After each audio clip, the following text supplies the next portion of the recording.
Jessica had separated from her husband 10 months ago. They were in the process of divorcing, but although the papers were not signed, he had already had several girlfriends. She, on the other hand, was not capable of thinking about falling in love again. The last few years with her partner hadn't been easy. Argument after argument had caused the woman to lose the illusion of sharing life with someone other than her daughter.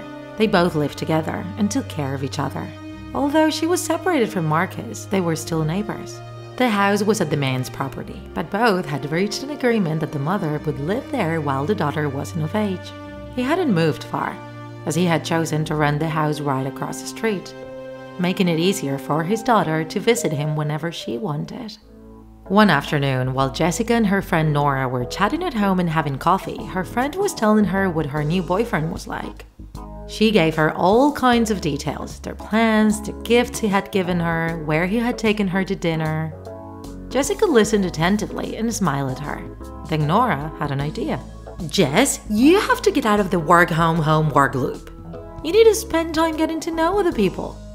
I'm gonna create a profile for you on the same dating social network where I am, and where I met my Chris."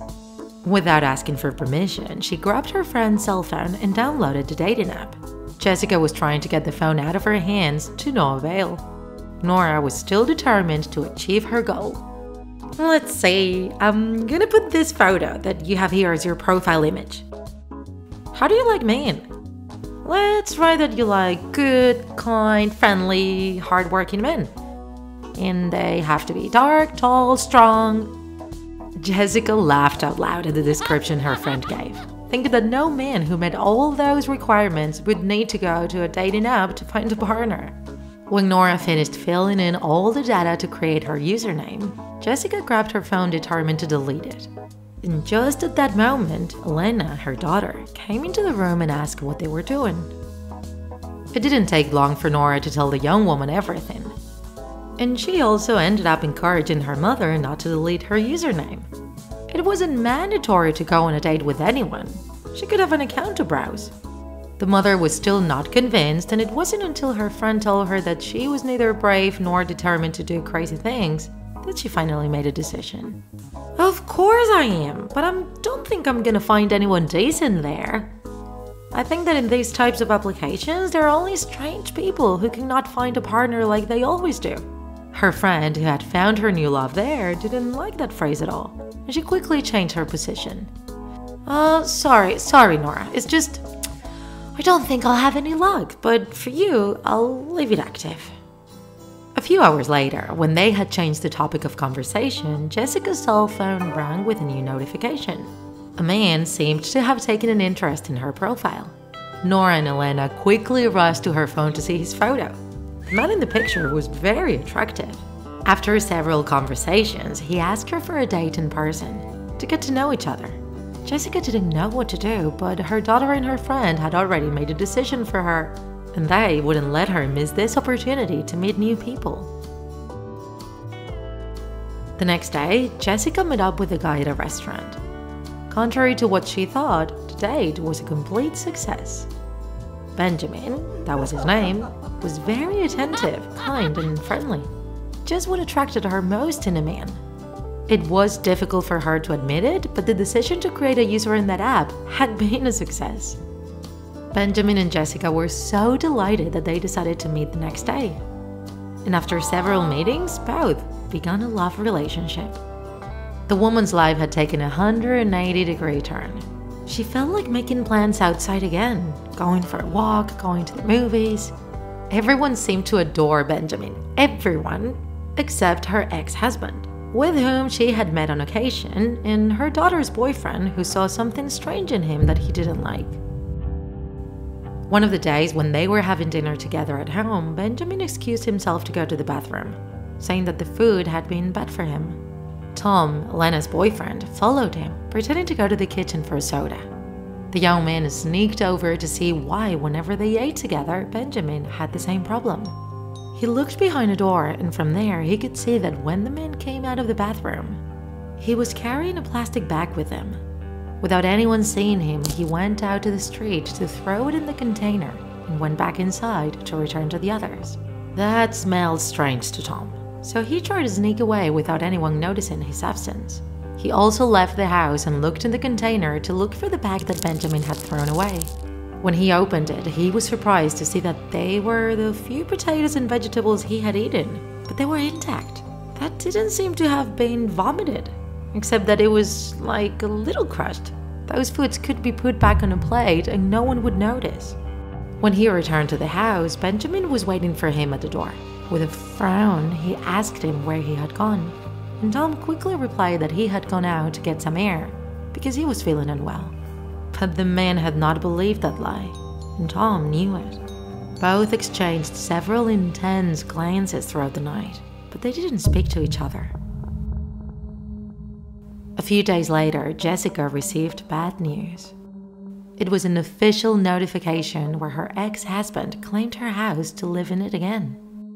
The woman couldn't believe it. That must have been a joke. If they kicked her out of there, she would have nowhere to live. Very angry, she banged on her ex-husband's door. Marcus opened it with his eyes lowered, knowing the reason why he was there. "You can't do this to me, Marcus! Don't you care about Elena? Are you leaving us both on the street? I never thought you had so little heart. I don't know how I could have been so blind to have married you." Marcus apologized, saying that he had lost his job, and without it, he couldn't afford the rent he was paying. The house where they were living belonged to him, and it seemed unfair for him to have to ask for family help when he had his own home. He told her that of course Elena could live with him, and even Jessica, if she needed it, could stay there while she couldn't find another place. The woman's eyes filled with tears. Moving back in with Marcus was not an option for her. Without saying another word, she left the house, slamming the door behind her. She was crossing the road when Benjamin arrived home. Heartbroken, she told him her situation, and he immediately told her that she and Elena could move in with him. The woman thanked him for his help, but told him that it was too early to live together. She was comfortable and happy with him, but it seemed too rushed to move in with her boyfriend when they had known each other so little. He insisted, assuring her that she and her daughter could have their own room because he had a very large house. And after all, he spent most days there with them. This way, the three of them could live together.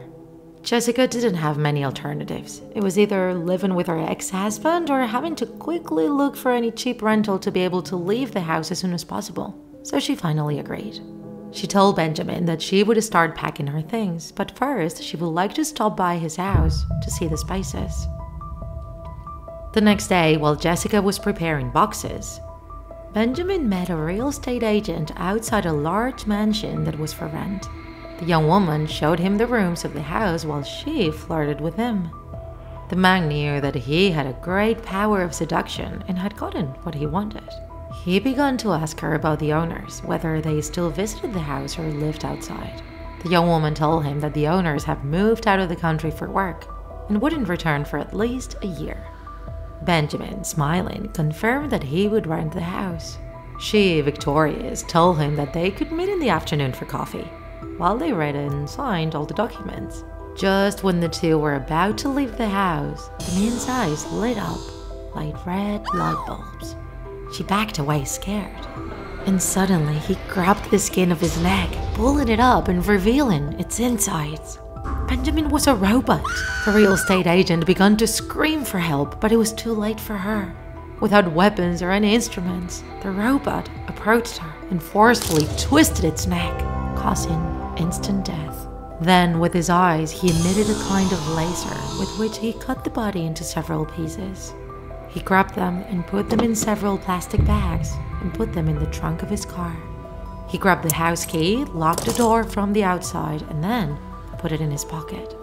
Before leaving, he approached the "For Rent" sign next to the portal and threw it aside. The house was already his. The next day, Benjamin, Jessica, Elena, and Tom were driving to the mansion. When they arrived at the portal, the two women were shocked by that luxury. They had never imagined living in a home like that in their lives. When they parked the car, they walked in front, excited to see everything inside. Tom was slower, looking at every detail. He still didn't like Benjamin, and he knew he was hiding a big secret. While inspecting the garden, he saw a piece of sign and approached it. When he read that the house was up for rent, He didn't take long to whisper it to his girlfriend. But curiously, Benjamin had managed to hear him perfectly and went ahead to answer his possible questions. Oh yeah, the house was for rent because it was too big for me to live in alone. But the moment your mother had a problem with the house, I changed my mind. I think it would be great to live here together. Elena was very excited. In addition to how nice and big the house was, it also had a pool. She hugged Benjamin and thanked him for allowing her to fulfill one of her dreams. That stage of their lives was going to be incredible. While the three of them were browsing each of the rooms, Benjamin saw someone looking through the window. He was a partner of the real estate agent he had killed the day before. He began to yell at him and tell him that he couldn't be there. That was a house they had for rent. Benjamin tried to get him to lower his tone so that the rest wouldn't hear him, but the man began to get more and more nervous. He told him that he knew that her partner had shown him that house a day before, and that she had not gone to work nor left the keys to the property in the office. The man left there telling him that he would immediately go to the police. Then the robot told him that everything was a mistake, because he had agreed to rent the house and was going to sign the contract, but his partner hadn't come to meet him. He asked him to accompany him to the car to give him all the documentation and the deposit, and just when they turned the corner, he grabbed him by the neck and twisted it, letting him fall to the ground. Then he put the body in the trunk. He had to leave there before raising suspicions. So he told Jessica and Elena that he had to leave for a moment because of work. He would come back right away. Meanwhile, they could stay at home. First, he disposed of the body in a river. And then he continued with the second part of his plan. He went to the house where Jessica's ex-husband still lived and rang the doorbell. Marcus, seeing him, was surprised, thinking that something had happened to his ex or his daughter. Benjamin politely asked him to come in, stating that he had to tell him something important. When they arrived at the room, suddenly the robot revealed its true identity. Marcus began to tremble and lean against the door to try to escape, but his attempt was useless. The robot grabbed his head and slammed his back against the corner of the fireplace, causing massive bleeding and instant death. To make everything look like an accident, he filled his mouth with liquor and also his clothes. In this way, everyone would think that he had drunk too much and was dizzy and had stumbled, giving himself a great blow that had caused death. Afterwards, he headed to the mansion to pick up Jessica and the boys. As they returned, they could see the police in front of Marcus's house. Elena ran to ask what had happened to her father, and suddenly started screaming and crying. Nervously, Jessica approached her daughter. Then the police informed her of the death of her still husband. The woman began to cry, holding on to her daughter. Things hadn't gone well with Marcus, but that news had broken her heart in two. It had been many, many years and many memories together. Jessica thus became a widow and had inherited everything Marcus had, including the house, since he hadn't made any type of separation of assets or changes in his will. Benjamin had what he wanted. The woman asked him to cancel the move.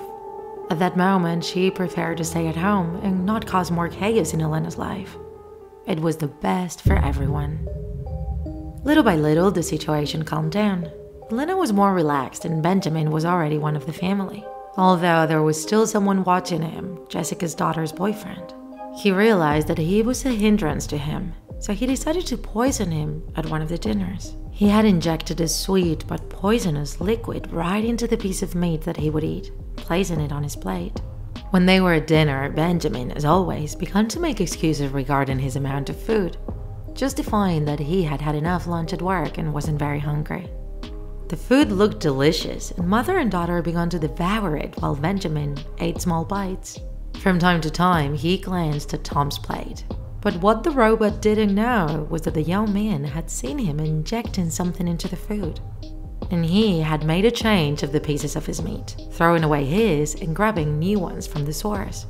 So he prepared to eat normally. Shortly after, he pretended to feel sick by laying down on the ground and pretending to faint. Jessica and Elena started shouting and shaking him nervously. Benjamin then offered to take the boy to the hospital. He grabbed him in his arms and dropped him into the back of the car. Tom looked at him out of the corner of his eye, pretending to be unconscious. And then he had to hold his breath. He watched as the robot lifted its skin and showed its identity in the rearview mirror. Then he drove to an open field and left the young man's body lying around, believing that he was on the verge of death from the poison. When Benjamin got home, he told the two to be calm, that the doctors were treating Tom, and that the next day they would visit him together.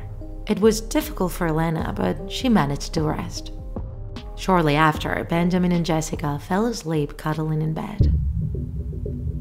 But the vibration of the cell phone woke Elena up. It was a call from Tom telling her everything he had seen.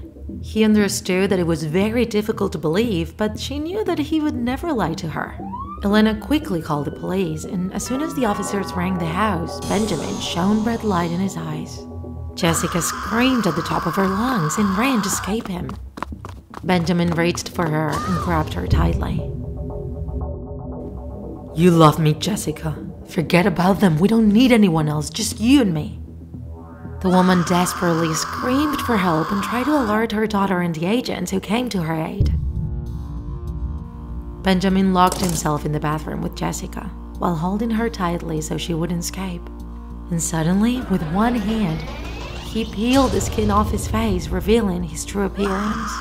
Jessica couldn't stop screaming and took advantage of the seconds in which he had released one of her hands to kick him and break away from him. With a big push, she threw it into the bathtub that had still been filled from Elena's last bath. Then, she turned on the dryer that was plugged in next to her and threw it into the water, quickly escaping from there. Suddenly, she noticed a flash of lights and heard electricity crackle through the water, shutting down Benjamin's entire system. She had been deceived all this time. But who had created that robot and for what purpose? That question made her shudder, thinking about how many robots around her could have been pretending to be human.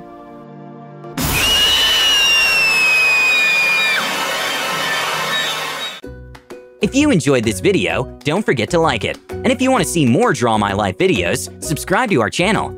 See you on the next episode.